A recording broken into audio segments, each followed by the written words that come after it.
Entonces, hablábamos de las primeras, la primera y segunda fase de las persecuciones. Decía que en esta última, de Septimio Severo, los mártires más ilustres, más conocidos, lo cual no significa que haya otros absolutamente desconocidos, o sea, que hayan sido más santos que los que ha recogido la liturgia, son Santa Cecilia y Santas Perpetua y Felicidad, que eran del norte de África. Hay que tener en cuenta que el norte de África fue de los primeros lugares que se evangelizó, que dio como uno de sus frutos, por ejemplo, es San Agustín. El otro día, no sé, me vino a la cabeza qué nombre tomaría el nuevo Papa, no tengo ni idea.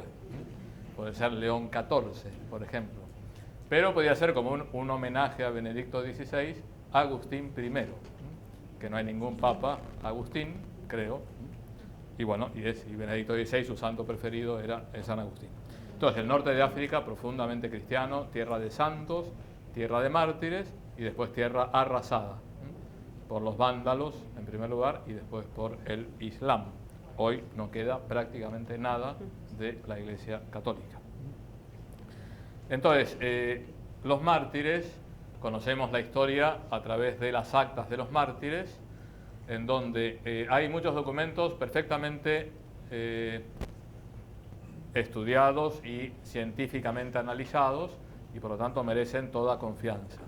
Y también hay algunas leyendas en torno a los mártires, leyendas piadosas, que tendrán algún elemento de verdad, pero no podemos decir que estén al mismo nivel, por ejemplo, de las actas de un proceso, donde el tribunal romano tomaba nota de las preguntas, de las respuestas, etc. O lo que escribieron los testigos oculares de los hechos.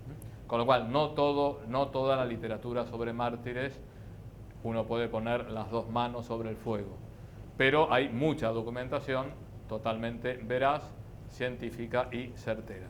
Y entre ellas, todo lo que se refiere a Perpetua, que vivía en el norte de África, muy cerca de Cartago. Cartago era la metrópoli del norte de África. Era de clase noble.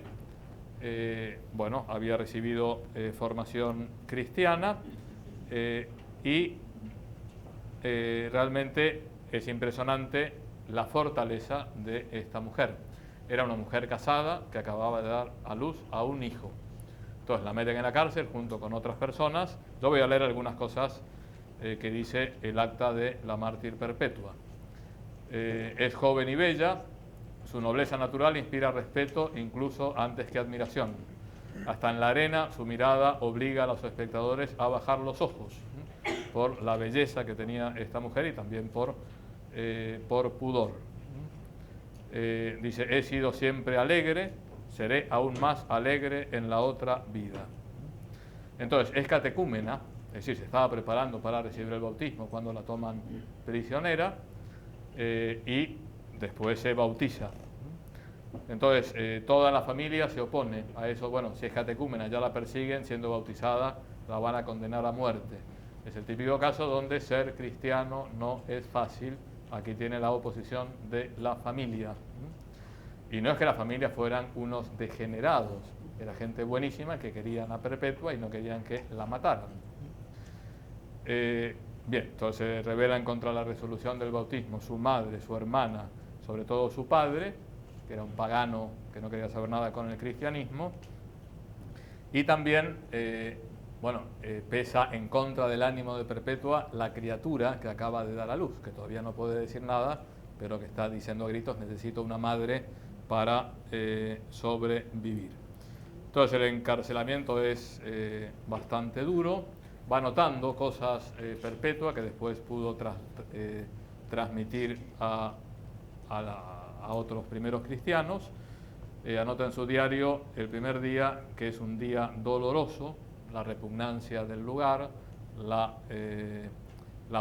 promiscuidad de la cárcel, una mujer delicada, una mujer buena.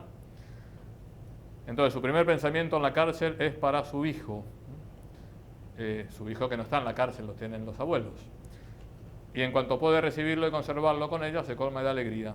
El amor maternal es el punto vulnerable de ese corazón heroico por el poder de la gracia.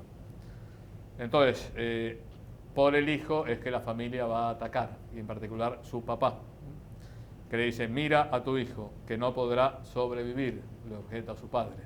O sea, no le está diciendo: mira, salvate porque después podemos hacer cosas divertidas, podemos irnos de vacaciones a Egipto. No, dice: mira a tu hijo, que te está esperando. Y después, ya frente al tribunal, vuelve a presentarse su padre. Dice: mi padre vino con mi hijo, me tomó aparte y con tono de súplica me dijo: ten piedad de tu hijo.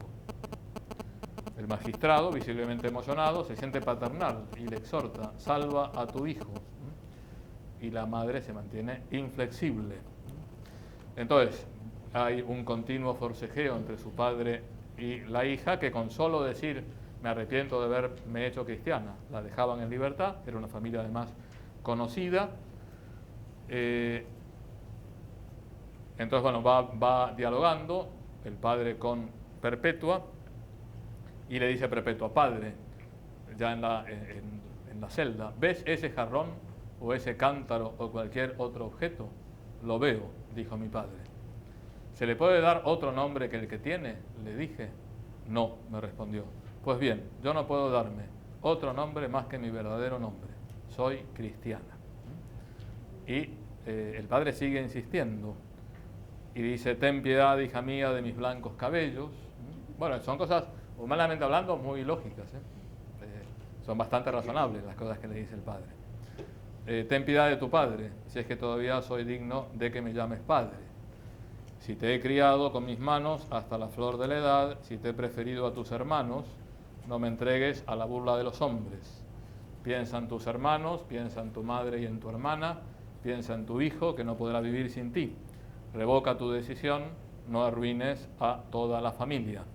Ninguno de nosotros podrá volver a hablar como hombre libre si llegas a ser condenada. La joven sintió un escalofrío, no es que le daba igual, y sin embargo permaneció fiel. El padre se marchó desesperado. Y bueno, se cuenta después el martirio que sufrió Perpetua, junto con Felicidad, que era casi una esclava, y como Perpetua la ayuda a Felicidad con los dolores y con las humillaciones tremendas que tienen que sufrir de parte de los romanos. Bien, entonces, lucha trágica, descuartizada entre dos amores, dos universos, hacia los que su corazón se sentía impulsado, obligada a resistir entre su padre para permanecer fiel a la llamada del Padre que está en los cielos. Bien, y aquí acaba el diario de Perpetua, que va contando todo, después la matan. Entonces, para ver cómo no era fácil ser mártir, no era fácil ser cristiano, con lo cual, fantástico el apostolado boca a boca y las conversiones y toda una serie de cosas que nos han transmitido también una cierta literatura un poco quizá ingenua, pero había que ir contracorriente. Como hoy un cristiano tiene que ir contracorriente. Un cristiano que quiera ser coherente, necesariamente, a lo largo de la vida se va a encontrar con cosas con las cuales tiene que decir que no. El cristianismo es propositivo. No estamos en contra del aborto, estamos a favor de la vida. No estamos en contra del matrimonio igualitario, estamos a favor de la familia. Estamos a favor de la verdad, de la belleza, etcétera. Pero muchas veces habrá que decir que no. Como dijeron que no a lo largo de la historia muchísimos cristianos, Santo Tomás Moro, que hoy también es uno de los santos, ya hablaremos, tremendamente actuales. Bien, entonces, tanto las primeras como las segundas persecuciones eran más bien locales, no era generalizado en todo el imperio. En la tercera fase son las grandes persecuciones contra el cristianismo. En primer lugar, la persecución de Decio, siglo III. Bien, entonces allí, sobre todo, se obliga a unirse a la religión oficial y por lo tanto a rendir culto al emperador. Entonces hubo muchos cristianos que cayeron y que rindieron culto al emperador de distintas maneras. Estaban los llamados libellatici, que eran los que le decían: poneme que rendí culto, aunque en realidad no lo rendí. Es decir, no eran no es que hubieran sacrificado a los ídolos o al emperador, pero ocultaron su fe y aparecer en la lista diciendo, cumplí. Después los que sacrificaban algo a la estatua del emperador eran los sacrificati, y los que llevaban unos granitos de incienso, los turificati. Hubo muchos que no estuvieron a la altura de lo que Dios le pedía. Y hubo infinidad de mártires a su vez. Entonces hubo toda una gran problemática en torno a qué hacer con los que habían caído. ¿Pueden ser readmitidos en la iglesia o no? Y allí, como siempre, hay teorías para todos. Están los rigoristas, que ya no están totalmente excomulgados, solo podrán salvarse si se arrepienten al final de su vida, tienen que hacer toda una vida de penitencia. Otros decían, bueno, aquí hay que ver, hay casos y casos, todos tienen que hacer penitencia, pero pueden ser readmitidos, se pueden confesar. En general, los más rigoristas siempre fueron los africanos, los del norte de África, y hubo tiras y afloje con Roma, con el Papa, que en general siempre estuvo más abierto a la misericordia. Bien, entonces, mártires de esta época, San Fabián, que fue un papa, Santa Águeda. Casi todos los que voy nombrando están en el canon romano, en la plegaria eucarística primera de la misa. Después la persecución de Valeriano, donde mueren, un santo que fue de los santos más populares en la historia de la Iglesia, San Lorenzo. San Lorenzo, diácono de la Iglesia romana, según la tradición fue martirizado en una parrilla, pero no está comprobado. Y por ejemplo la iglesia de San Lorenzo del Escorial, el monasterio del Escorial, cerca de Madrid, erigido por Felipe II, tiene forma de parrilla. Bien, San Lorenzo. San Tarcisio, mártir de la Eucaristía, estaba llevando la comunión, era un chico, estaba llevando la comunión a otros cristianos y ahí lo apresan y lo matan. Y San Cipriano de Cartago, fue obispo de Cartago, en general duro con los que no habían sido fieles, pero después se ablanda. Y bueno, junto con San Agustín son los dos grandes santos del norte de África. La gran persecución viene con Diocleciano. Diocleciano, sobre todo en los años 303-304, donde hay una purga en el ejército. Ya estamos en el siglo IV, millones de cristianos, muchos soldados en el ejército. Dice que hay que descubrir a los cristianos y sacarlos del ejército, encarcela a prácticamente toda la jerarquía, destruye las iglesias, quema los libros, o sea, es tremenda. Entonces, acá son 4 mártires muy conocidos. Porque después uno va por los pueblos de Italia y es San Quintiliano. ¿Y quién era San Quintiliano? Era un soldado romano, etc., ¿no? Los que nombro me parece que son más conocidos. Santa Inés, San Vicente mártir, San Sebastián, que era un soldado que fue martirizado con flechas, el santo, hay muchas imágenes, ¿no?, de San Sebastián con flechas, y Santa Lucía, patrona de los oculistas y de los ojos, etc. Bien, entonces, sangre de mártires, semilla de cristianos, aunque hubo muchos que no estuvieron a la altura de las circunstancias, se exigía en ese momento heroicidad. Pero yo diría, siempre se exige heroicidad a un cristiano. Por eso, trigo y cizaña, lo que decía el Papa en la Porta Fidei, entrecruzarse de la santidad y el pecado. En el año 311 está el edicto de tolerancia que da el César Galerio. 2 años después, este año se cumplen 1700 años, el edicto de libertad religiosa de Constantino. 1700, sí, 1700. Entonces, no es que la religión católica sea la oficial del imperio, sino que se da libertad religiosa. El primer edicto es de tolerancia y dice que vivan los cristianos, que nadie le haga daño a los cristianos. Después dice libertad religiosa, que cada uno tenga la libertad que considere que es la mejor. Y después pasarán los años, en el año 380 es la unidad católica. La única religión del imperio es la religión católica. Esto es el emperador Teodosio. Y se pasa a perseguir a los paganos, cosa que está muy mal. Bueno, entonces empieza la época constantiniana. Constantino, que se supone, esto lo cuenta la tradición, tenía una batalla contra Magencio. Toda esta historia del Imperio Romano son batallas de un emperador contra otro. Diocleciano lo que hizo fue dividir el imperio de Oriente, imperio de Occidente. Constantino funda la capital del imperio de Oriente, llamada Constantinopla, en honor a sí mismo. Bueno, tiene una batalla contra Magencio, que era por la lucha por el imperio, en las afueras de Roma.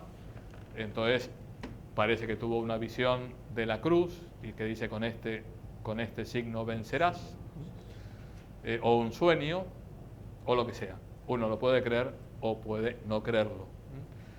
Yo, siendo sacerdote e historiador, soy muy escéptico de la inmensa mayoría de las cosas.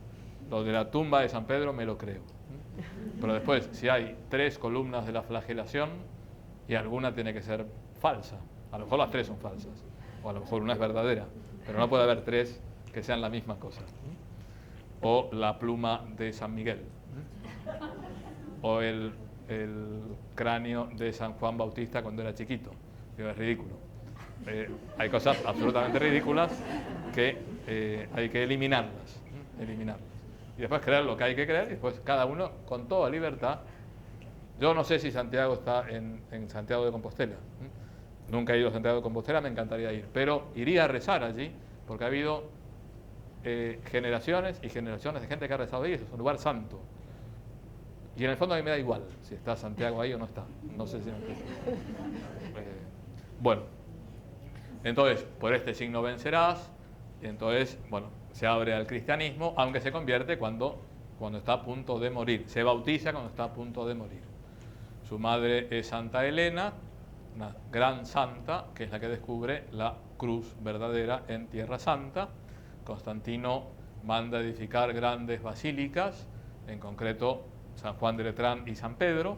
Los siguientes harán Santa María la Mayor, San Pablo Extramuros, son los 4 grandes basílicas mayores, pero también la Basílica del Santo Sepulcro, y una basílica en el Huerto de los Olivos. Y todo lo de Tierra Santa empieza a tomar forma gracias a Constantino y a su madre Santa Elena.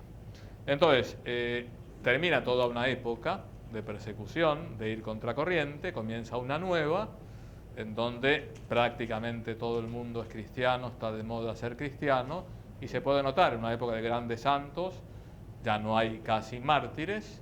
Después hay un rebrote de una persecución mínima de Juliano el Apóstata, que lo que quería era renovar la religión pagana, y al final dicen que sus últimas palabras, también algo legendario, fueron: venciste, Galileo. No Galileo del que hablaremos dentro de 2 meses, sino Galileo Jesús, Jesús el Galileo. Le llamaba a los cristianos los Galileos, despreciativamente. Venciste, Galileo. Pero bueno, fuera de esa anécdota, se acabaron las persecuciones. Entonces bajó un poquito el nivel de vida cristiana general, porque uno era lo que quedaba bien, ser cristiano. Hoy en día, como no queda bien ser cristiano en serio, porque cristiano así al agua de rosas, muy bien, da igual, ¿no? Bueno, hay que volver a ver los primeros cristianos, no los cristianos del siglo IV, que estaban demasiado cómodos. Entonces, por un lado, la protección del imperio fue beneficiosa para que se acabaran las persecuciones, pero fue una protección asfixiante. Constantino se declaró obispo exterior. Está el obispo interior de la Iglesia, que es el Papa, y yo, que soy el obispo exterior. Entonces, él es el que convoca los concilios, que a veces está allí en el concilio, que define, prácticamente dice, bueno, este dogma y no este otro, y se mete en todo tipo de cosas, y eso no es bueno.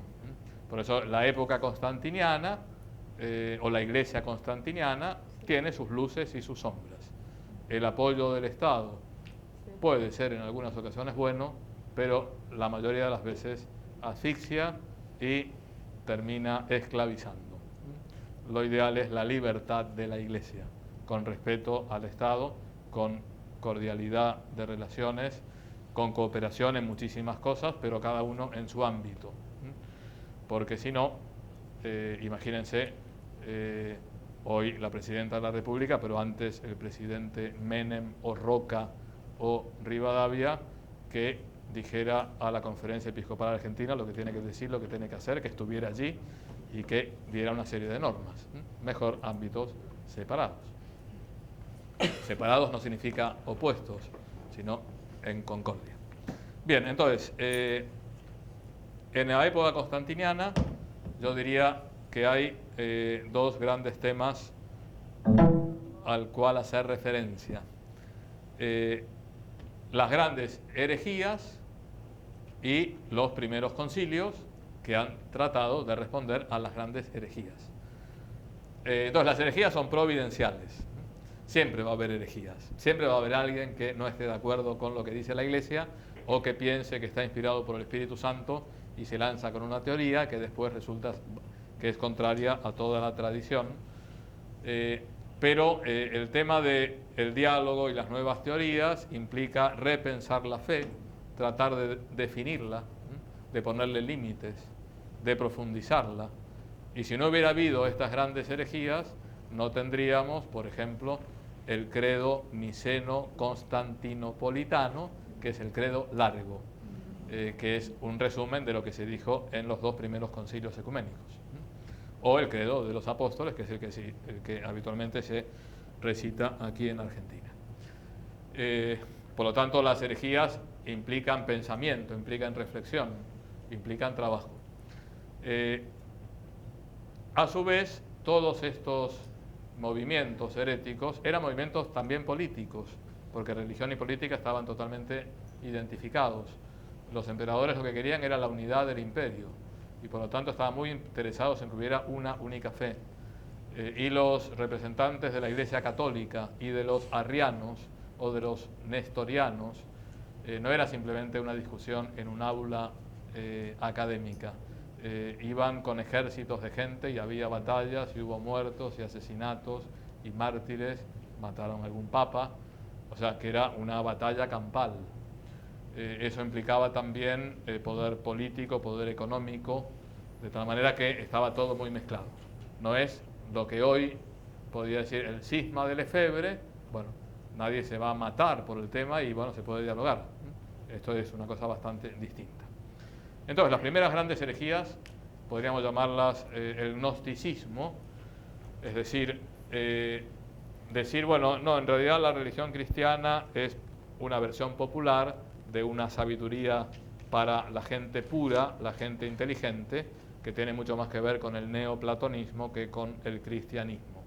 Entonces, Jesucristo es un espíritu, un eón, que sale de Dios, pero no es Dios, y que ha transmitido la verdadera doctrina a la gente de un cierto nivel. Entonces hay dos tipos de cristianismo, etcétera, bueno, cosas totalmente heréticas. Ya San Juan en sus epístolas habla de los gnósticos. El principal develador o contrario a los gnósticos es San Ireneo de León, estamos en el siglo II, en un libro que se llama Adversus Hereses, contra los herejes. Y los herejes eran fundamentalmente los gnósticos. El tema es que si Jesucristo no es Dios, no ha habido redención. Si Jesucristo no es verdadero Dios y verdadero hombre, murió, pero no nos redimió y estamos muy mal. Y se desvirtúa totalmente el cristianismo. No era un problema de escuelas. Bien, entonces, después el maniqueísmo. El maniqueísmo hay dos principios, el bien y el mal, el espíritu y la materia. Dios es el espíritu, la materia es el mal. Eso no es cristiano. Hay un materialismo cristiano, la materia es muy buena. Jesucristo tomó carne. Jesucristo es un ser material, junto con espiritual. Los sacramentos tienen una base. ¿Cuál es la materia de los sacramentos? Sin materia no puede haber sacramentos. El matrimonio es un sacramento y es algo también muy material. Con lo cual el maniqueísmo no tiene nada que ver con el cristianismo. Y hablando de Jesucristo no pudo tomar carne. No se hizo verdaderamente hombre. Bueno, las herejías más importantes, en primer lugar, son las herejías